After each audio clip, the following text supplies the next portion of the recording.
We're back. I got my headset.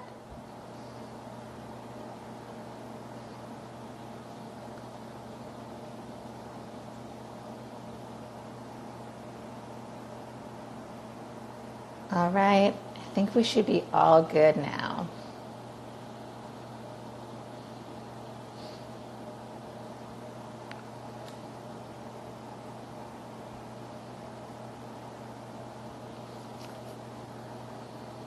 Hi, Edwin. Just waiting for Raynelle to join. There she is.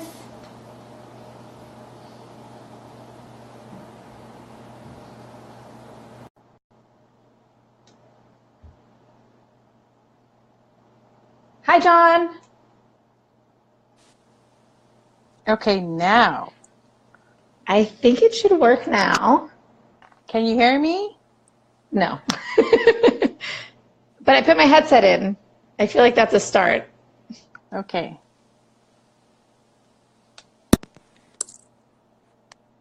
So, can you hear I me? wonder.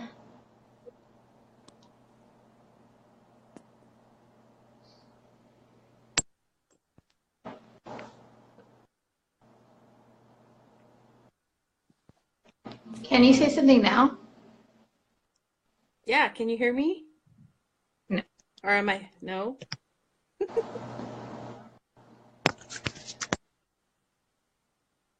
my volume's turned all the way up and I still can't hear anything.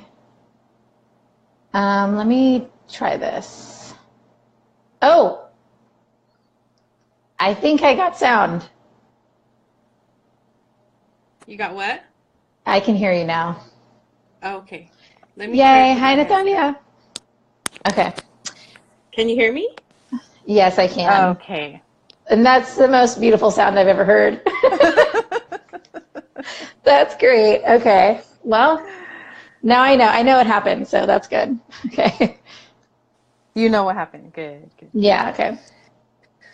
Well, I hope some other folks that had joined in on the first First. time can come back. So, thank you everyone for Yeah. joining. Thanks everyone for joining. Yeah. Okay.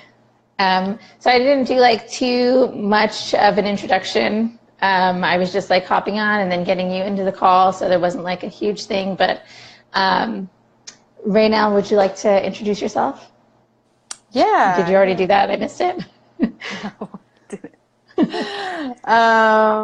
Yeah, well, thank you for asking me to have a conversation today, specifically about this. And I feel real honored to share the conversation with everybody else.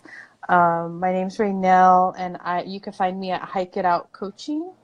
I started a nature-based coaching and consulting firm in 2016 where I actually blend coaching for personal and group development and building, team building and whatnot, blending my coaching practice with actual experiences outdoors and reconnecting and recommunicating with nature.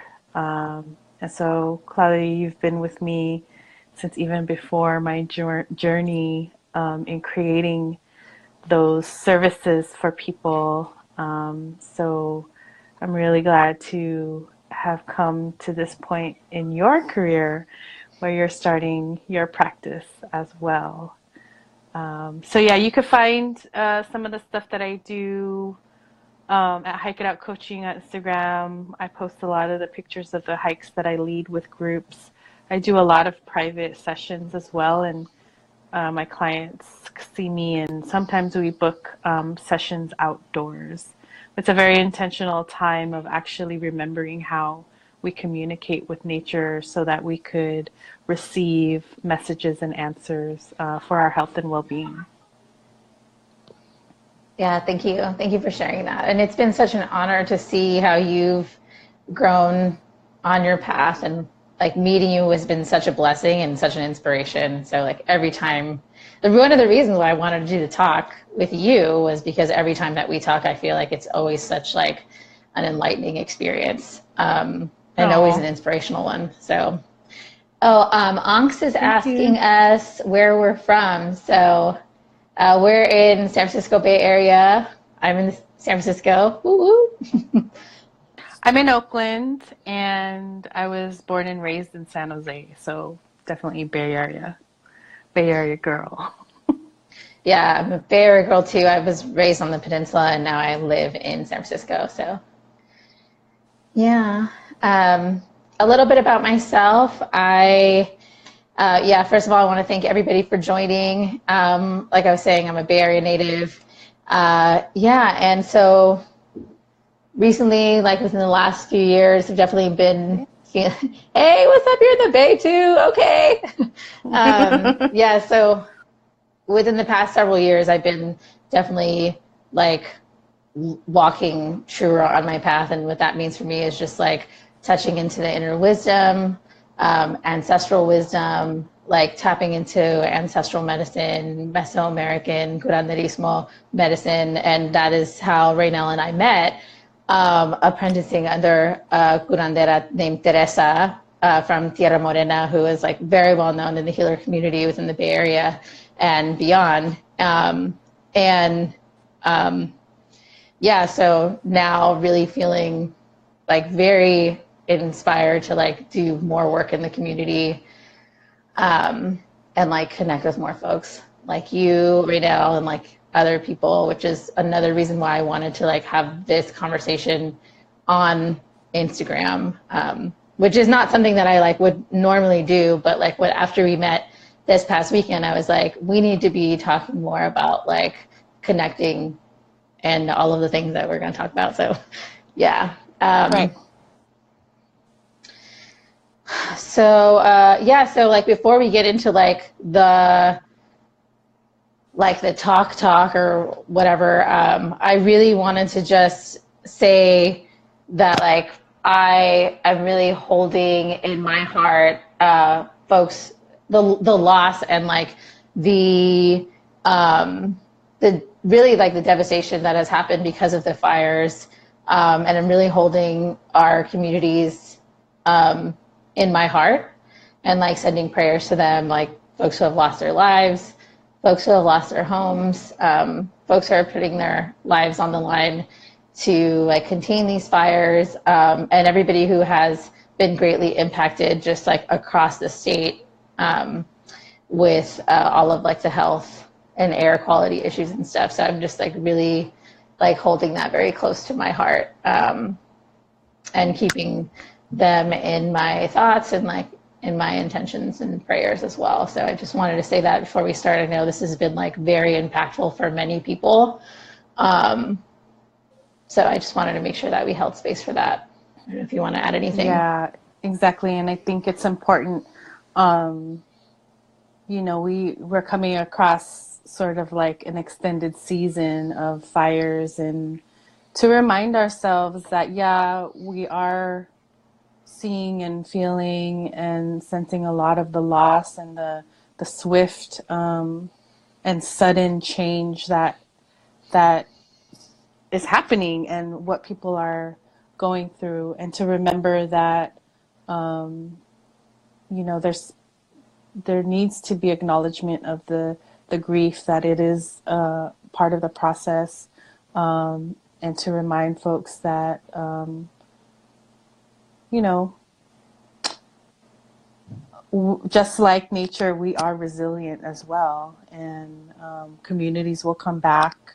Things will be different, but we too are, very resilient in these times. So I just want to hold space for that, and acknowledge that grief isn't. I feel like it's not yet as normalized to actually go through the process of grief, but in those times, it's you know I will never ever know what they are going through, but just to hold space that, you know, as a collective, we're actively pulling our resources together and supporting each other through it. Mm-hmm. Yeah. Yeah, I mean, I love that you said that too, and I feel like that's like really uh, one of the reasons like that felt really present for me when you and I were talking over the weekend. Like feeling like I was talking to some folks, and like our conversations were really kind of like had this sense of like, what are we supposed to do? Like I'm feeling this like bigger loss that's happening, and almost feeling like it's been so overwhelming. And feeling like, yeah, like I've shared with you, like I'm one person, so I'm not really sure like what I can do. And yeah, feeling that like greatness of the loss, just like as an individual, and then kind of like across the board as well. Like, what can I do? And like, how can I contribute in like a meaningful way? And I feel like that's like one of the reasons like why I wanted to like connect and like talk more. Yeah. I mean, we feel it especially in times of crisis, in times of sudden loss and or sudden trauma, is that we clamor for our community, right? And we just need to know everybody's safe, first of all, that everybody's actually engaged in this collective experience.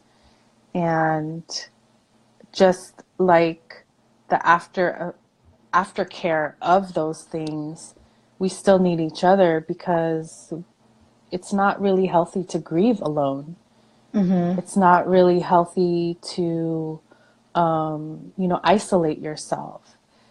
But at the same time, it's hard to balance that, because if we're all in this collective grief, we're all sad, we're all Mm-hmm. hurting, we're all, doing this. But I think it's important to know and recognize that each individual person, this is where I feel like the importance of realizing who you are within the community, what your natural tendencies and strengths are.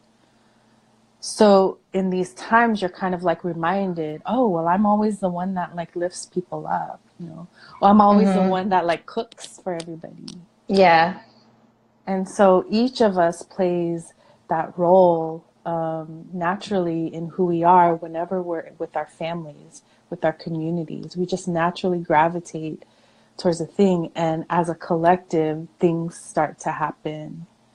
And, when we forget who we are and our gifts, and that we have these strengths, we kind of like get sucked into the conversations about, oh my gosh, just like another horrendous fire, another, Mm-hmm. it's gonna rain, but all that rain is just gonna be so toxic. It's like, instead of really focusing on the destruction and the effects of that, it's like really coming together and seeing who's there and what is there, the resources, and reminding ourselves that the resilience is like when we come together, like, okay, we got to get things done.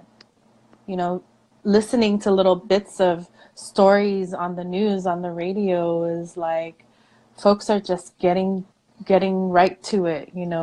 Getting the donations, feeding the people, all of that, knowing that there is a road ahead. And Mm-hmm. so, it's like, what does collective grief look like? And also, what does collective resilience look like? Like, those things are there. Can we like talk a little bit about like one point that you made of like kind of like what the disconnection is about? Because like for myself, which has come up like really strongly for me, is like I know that there's an impact, and I know that there are things that can happen. And like in my mind, like in my intellect, I'm like, I understand that like there's a possibility to be resilient, right? But like that there's like this disconnect in me where I'm like, well, first, like I'm like, okay, I don't think that our society is really like set up in a way where we are able to connect to like our deeper like gifts.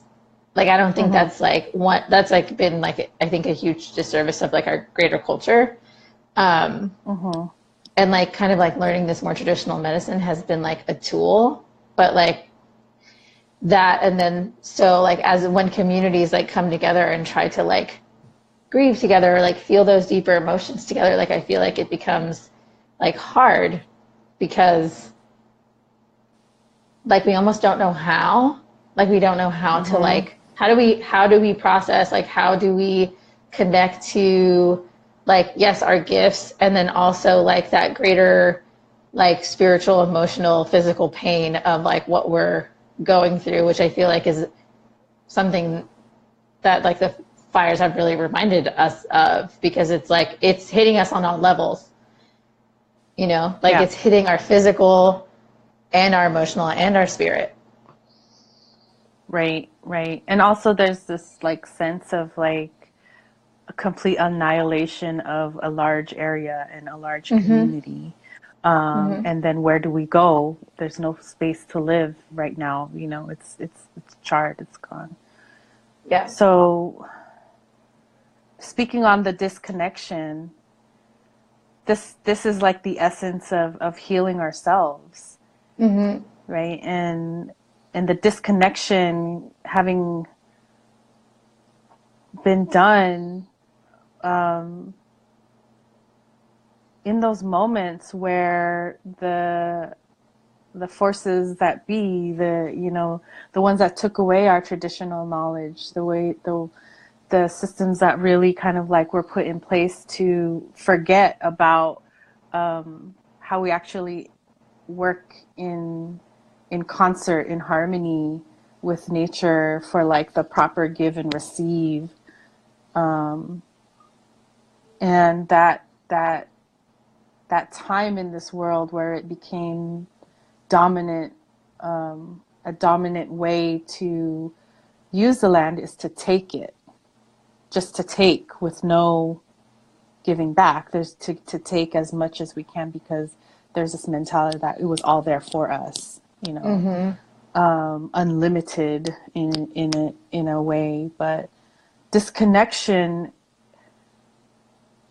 you know, realizing where the disconnection happened for you as an individual and as well as who your people were in your ancestry and where that disconnection happened. If we all go back to it, it's like the land became, the relationship with the land changed. And for generations, it's just been ingrained in bringing in the normalcy of being disconnected to nature in the ways that we were traditionally. And so, you know, a lot of this I talk about are the things that kind of like come to me as messages as I've done my own personal healing work, is like the hardest thing to do in life is to actually face yourself. To like, you know, you could go and get help, you could get therapy. Those are all things. You could go learn about the traditional practices. You could go and do all that and receive the knowledge, receive those connections. And then at the end of the day, it's always going to be like the only person that really matters with all of this development is you. You look in the mirror and that's the only person that you can control and have a responsibility to. And so I feel like because we've been disconnected from our lands or the relationships that we've had with the land that we come from, that also speaks volumes to like how disconnected we are to even recognizing our own selves. Like knowing what my tendencies are, knowing what my personality really is like, or like who this person really is. It's like reflection. I feel like there's a deep reflection with the way the land was kind of like taken the way it was, to the way that sort of like our awareness of ourself is taken away when that happens. Yeah. And I don't know if that really makes sense, but just kind of like, Yeah. Well, I mean, like you and I talk about like how, like what you said the other day. So like, I just can't take credit for this. I thought it was like so beautiful that you were like, okay, well, our Earth mirrors us, like Mother Earth mirrors ourself. And like when you said like we've disconnected from the land, I'm like, I feel great pain and grief inside of myself because of the things that I don't know. And like, that's one of the things that I was asking you. Because I know that you have like tons of education around like land, right? And like ecology and all of the things, right? And I'm like, I don't know, like, I'm not like, this is the first time that I'm really like understanding like why the fires happened. You know what I mean? And like how that came about, but also like feeling like even that simple question about like, well, do we want rain? Like, is it going to be toxic? Like all this stuff. So like feeling very like discombobulated, if you will, like, but going back to like this deeper like grief of like, I think the way that settlers and like people who have populated the land have moved in and taken, like that's alive in me as like a embodying a person that has a lineage that's been colonized. right. And so like I almost feel like I'm like, I want to reclaim that, give that back to me. But like, yeah, like how do I learn about it? Like where do I learn from? Like those types of things come up. Yeah, I guess it's interesting because like I would say like the beginning part of just like my career journey was very much getting into the academic, like institutionalized knowledge of environment. And so Yeah. being trained in that, like understanding the ecology of organisms, you know, and how the systems of the world actually function. You know, that served a lot of value for me once I started to learn a little bit about how traditional healers worked with the land and used plants and all the elements to heal folks in the community.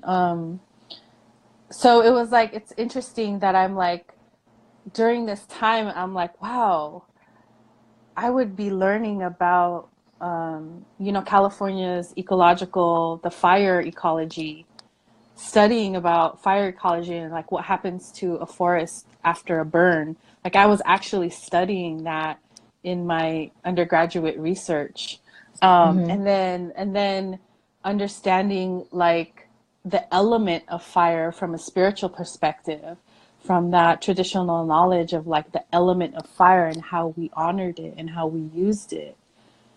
I'm like, these are the same systems happening. It's just like really a different language being used in like, I was like, well, when it comes down to it, this is why I feel like I've been able to kind of take a step back and be like, okay, so California in itself is a ecosystem where the plants are actually adapted to fire.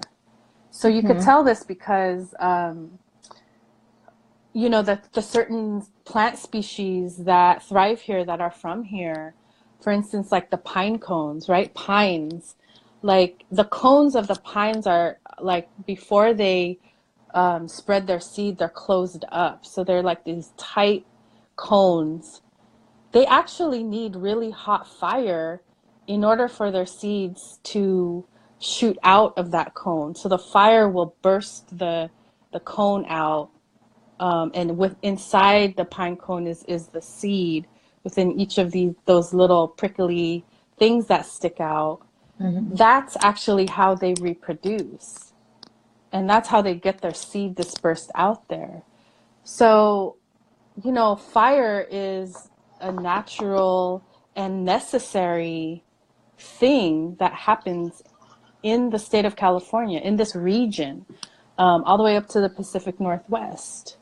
The thing that is the issue for why the fires are behaving the way they are now is because of our impact, the way that we've manipulated the land to be, developed on, to not have regular fires, because the natural system of California was that fires would happen or be specifically ignited so that these plants can actually do their thing, so Mm-hmm. that pieces of the areas would clear out, so that the seeds underneath would actually have their time to come up and sprout and germinate.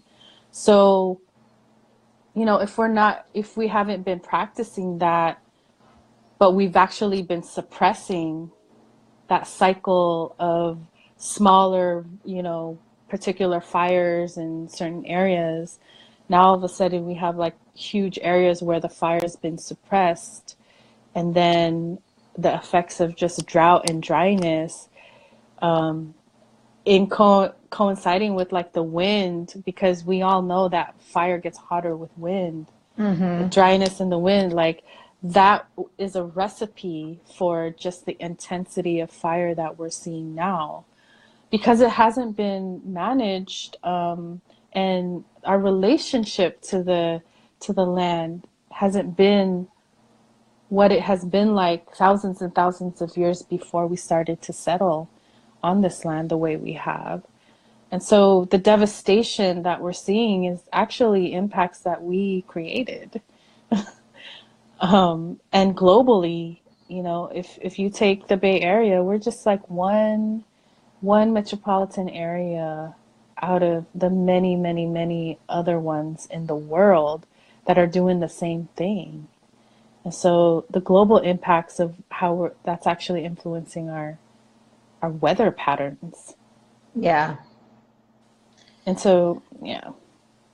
Yeah, I was just thinking like something that was coming up for me, like as you were sharing, was like the invitation, like previously, to see the balance and the harmony that we've had in the past, like our ancestors had with the land, and like listening. Like that's been like a huge question that has like popped up for me.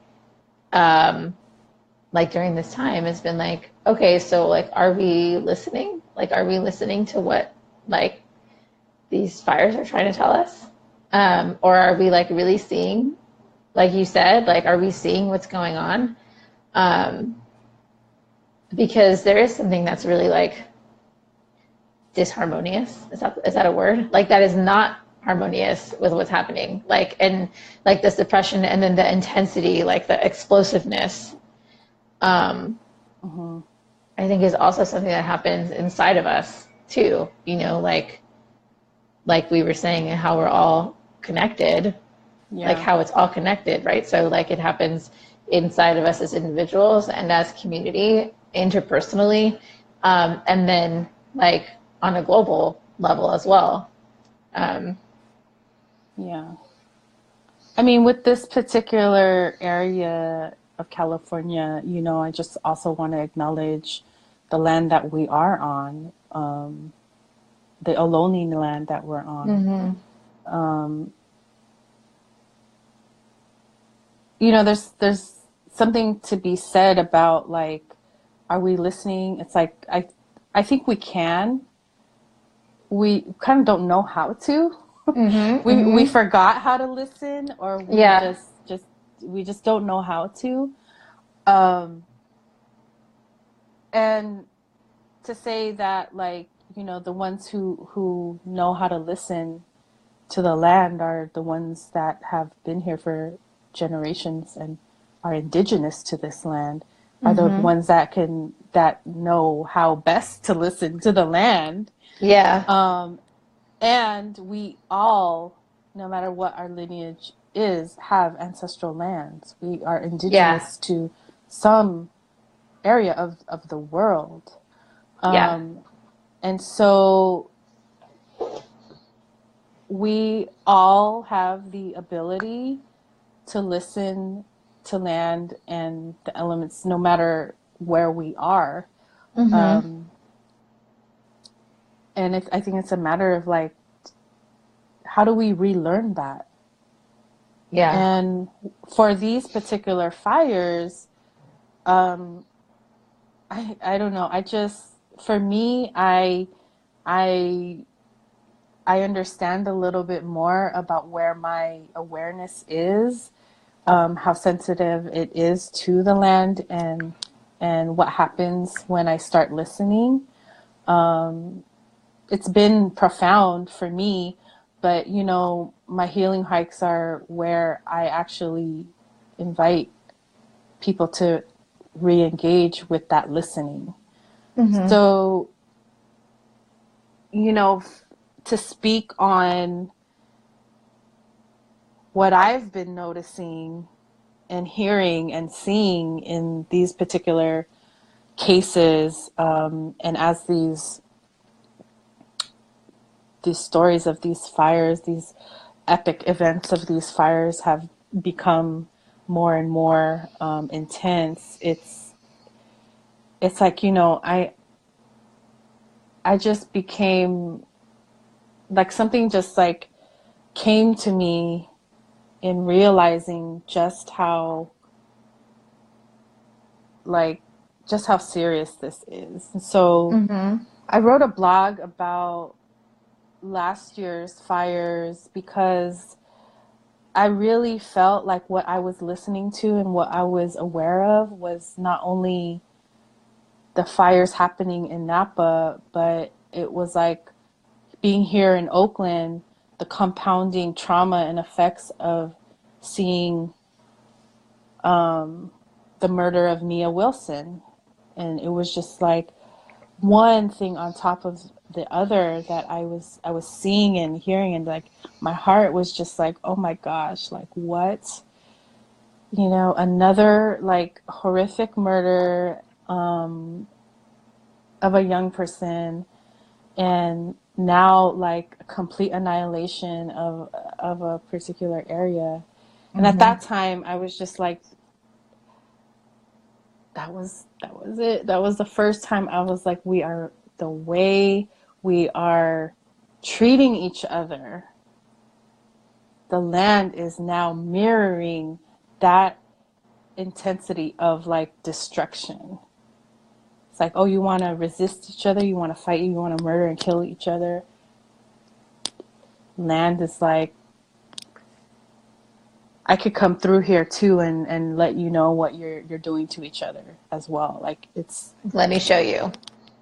let me show you how you all are conflicting with each other, and I'm going to bring the fire. I'm going to bring, and it was strange because to me, like, that's when the language of the wind was also like coinciding with these fires. And I was like, there's something happening there. And so now this year, what struck me as like, holy crap, we're not listening, and nature is like for serious about Yeah. what she could do, was the fact that Thousand Oaks, the shooting at Thousand Oaks happened, and the day, it was like less than 24 hours. It was just hours after that murder, the wildfires came through that same town. And I was like, I I said this. I said nothing, there will be nothing left to justify. That was the title that I had on my blog. I have it on my blog, and that's what I wrote last year or a couple months ago in August. I wrote that in August. And then now it's like, for the same town to have the shooting and the violence on each other now, and then nature's here, like just swooping it away with these wildfires. Like, there, there's a message right there. If we don't get it together, if we don't start to get along, if we don't start to figure out the conflicts we have with each other, we're done. Nature is like done with us, and it's just like, we got to stop. Like, I don't know what else to do but to say, like, you got to look at you, boo. It's all about you, boo. Yeah. Yeah, I mean, I think, yeah, I mean, what you're saying is like really powerful. And like, it's just thinking about like how much like personal and interpersonal violence there like is, like on a day to day. I mean, like, really, we could just name so many right now, and I don't think that we would really have time. But I just mean like, because we have so much like unresolved like pain and trauma, like we've talked about like self-talk, how we talk to one another, and you're bringing it like the violence in the community as well, like really like the tragic like violence that has happened. And yeah, like I think a question that like comes up for a lot of people is kind of like, okay, so like, why is this happening? Or yeah, I think like we can get really stuck in the why. And while I feel like the why is important, I was hoping that you could talk to that a little bit, because I know that you've.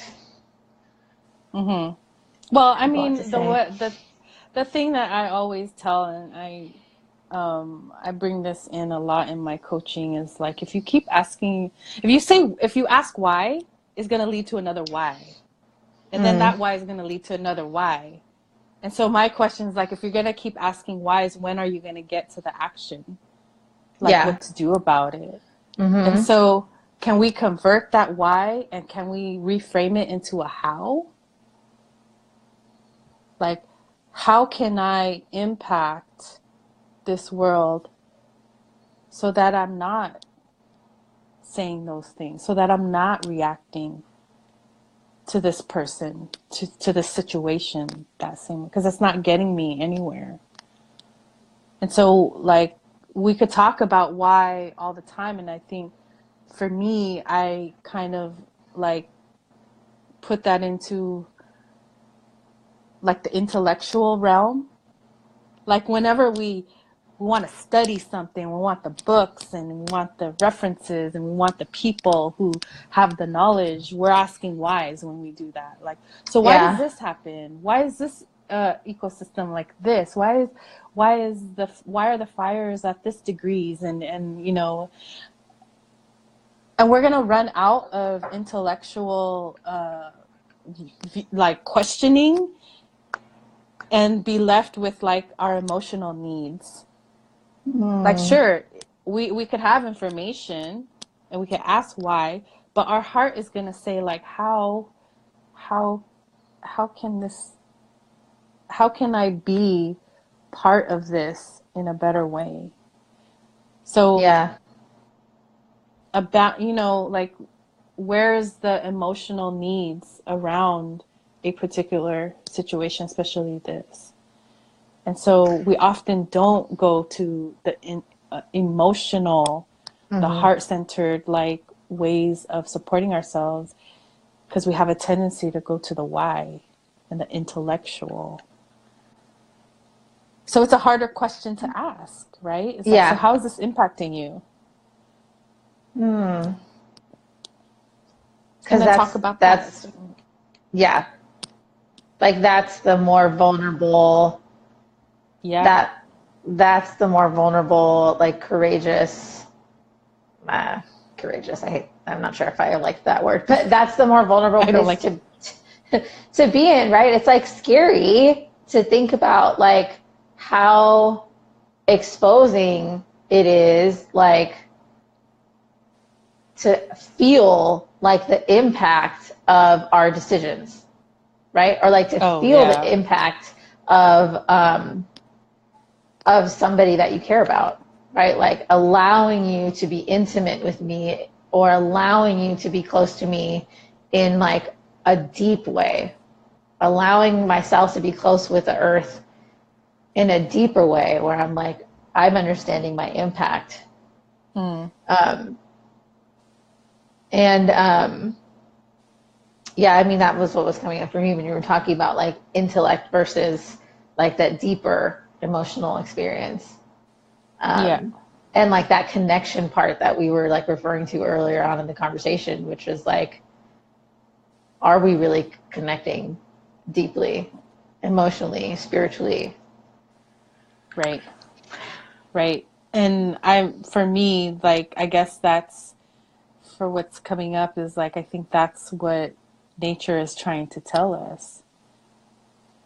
I'm going to make this so, it's like, I'm going to make this so destructive that all you have left is your emotions to face. Mm, All you have is your humanity with each other to figure out. Like, there's no more science to it. It's all heart, because like the devastation, the level of the intensity like gets to you on that deeper level. But for me, I'm just like, I really don't think I want to see the the greatest power that nature has over us, because mm-hmm. that is scary. That is done. That's like game over. Yeah. Well, I think that kind of like also like leads me to be like, okay, so then like how, like we kind of know like, okay, the as we were kind of sharing, like the roots of our issues, right? Like we're not listening or we forgot how to listen and like we're disconnected. Um, okay, so then like how are we moving forward? Like how am I moving forward? How am I as Raynelle moving forward? How am I as Claudia moving forward? You know, Uh, oh, go ahead. no, I was just thinking like how do I want to engage? Like how am I engaging myself and like how am I then engaging moving forward in community as well? That's it. Yeah. It's hard to give this like answer, but I feel like unfortunately, even the even the one argument you have with your partner, or the reactionary like response you have to somebody who's not like going on the green going on the green light, like, don't think that those are separate from what you could do for the planet to be healthier. Mm, Even because as healers, like, we talk about energy, right? A lot yeah. of this stuff that we're talking about is energy. Like, what kind of energy are you bringing to that argument, to that reaction? And that is that resembles energy that can happen in nature as a result of that violence.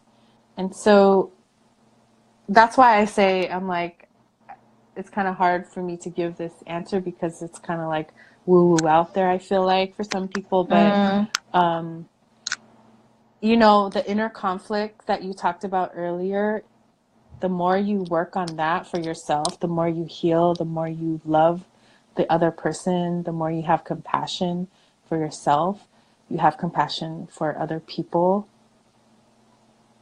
that means you're learning, you're relearning, you're developing the same type of compassion that will then happen in your relationship with nature.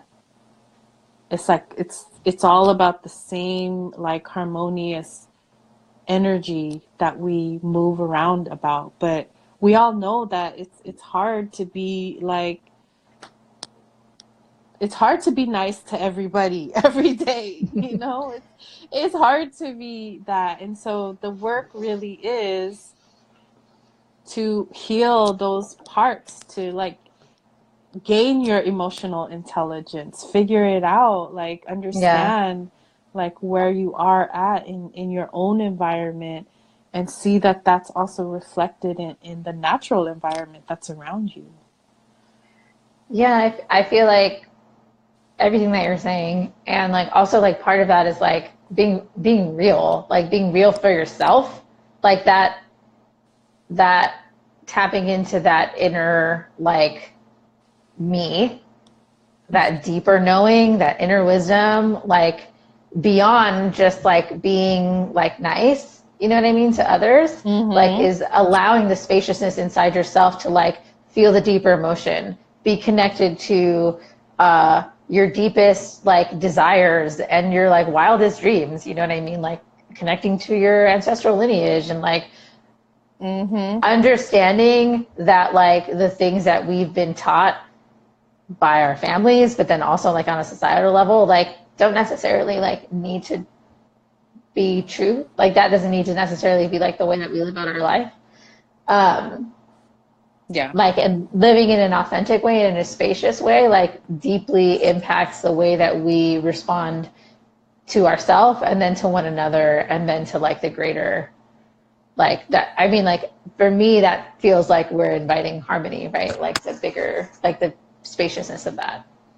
Yeah, yeah. And nobody said it was ever going to be like, oh, just get to your like Yeah, you know, yeah, yeah. your higher vibration. I hear that all the time. Get to your higher Mm. vibration. Just live like, but Mm. right? Like, so Mm-hmm. I wanna emphasize like, yes, let's be real. It's like, yes, you Yeah, triggered me. yeah. Yes, yes, Like, I'm freaking traumatized. Yes, I'm hurting. Yes, I'm grieving.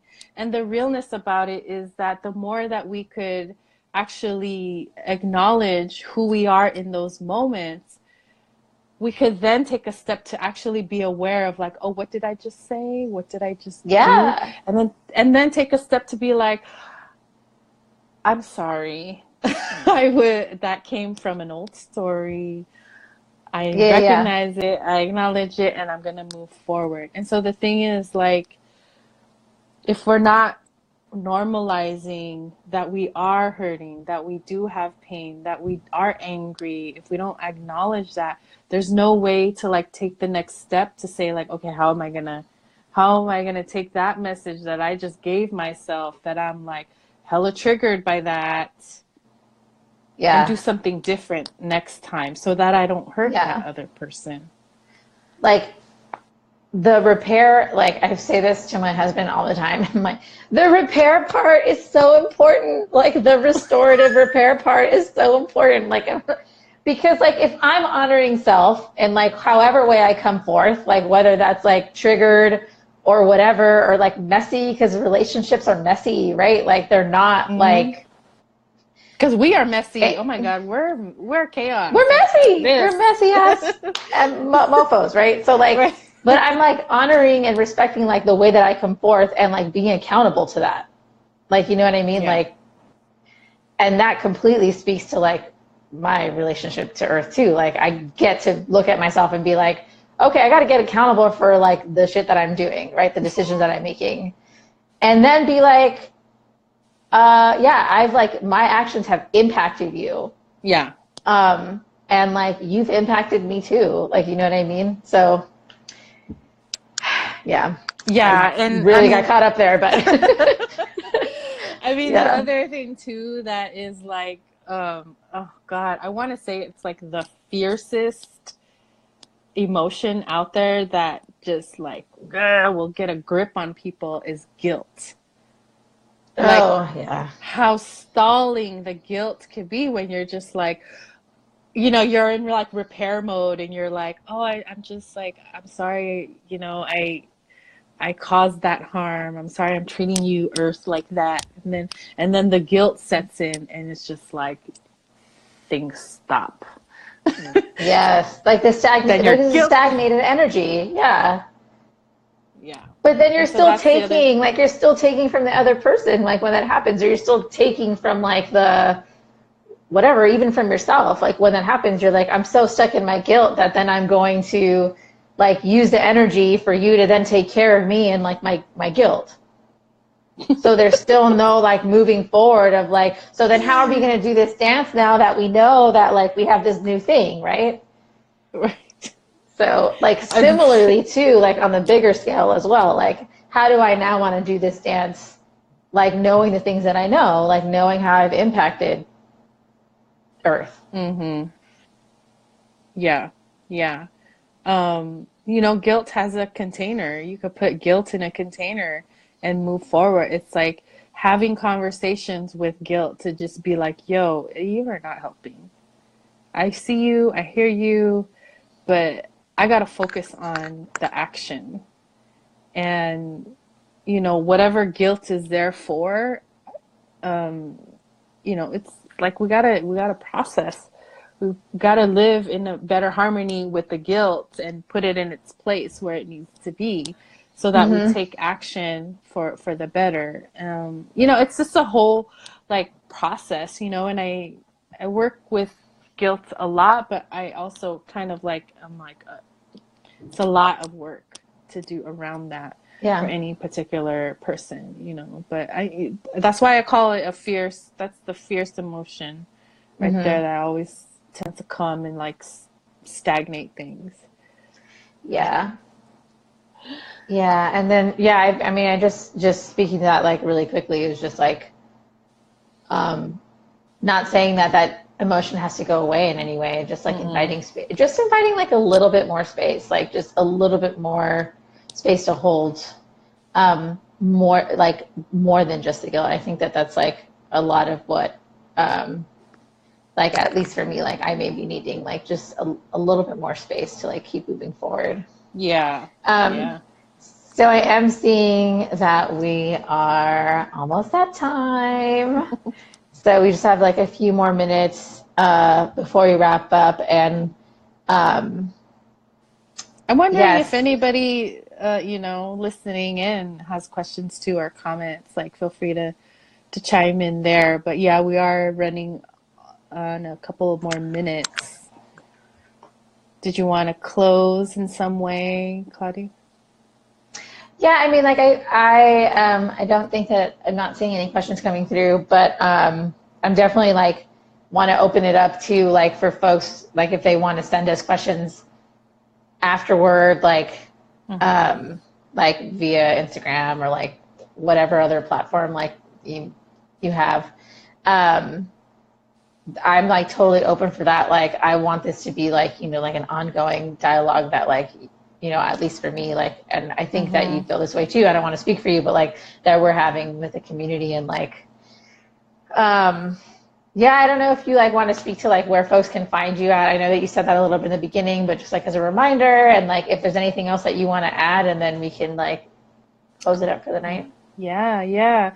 Yeah, so I'm at Hike It Out Coaching on Instagram. You could find a lot of the things that I do there, links to my website as well. I do private coaching as well as do group healing hikes. Hit me up, DM me with questions or just comments, say hello. I would love to meet you. I think the one thing that I do want to say as far as messages in the flames, you know, we've heard today that it's kind of like, well, there's a lot of resemblance of the behaviors of nature right now, particularly in our region, to how we're treating each other. And as much as we could find it in our own inner well-being and landscape, the landscape in here, the more that we could actually uh, come back to a place of harmony and see the behavior in nature being more harmonious with us. And that the fires, you know, the element of fire is brought in to clear space for something new. So let's not forget that after all this destruction, we're creating space for a new world. So what is that world that you want to create? What are those seeds that you actually want to plant? And which of the ones have been buried for you? Because now it's time for those to grow. That's what the fire brings in. Same with my people who come from the ring of fire. Lava comes in and just says time to clean it up. So that, I think that's what I want to leave off everybody with. But thank you so much, Claudia. Thank you, Raynelle. I really just appreciate like all the wisdom that you're just like dropping on us. I love you so much. Oh, I love you too, and I really look forward to the next conversation too. Yes, me too. Thank you so much for your time. Thank you, everybody who tuned in. Thank Bye, you, everyone. Yes, everybody. thank you. We love you. We love All you. right. Bye. Bye.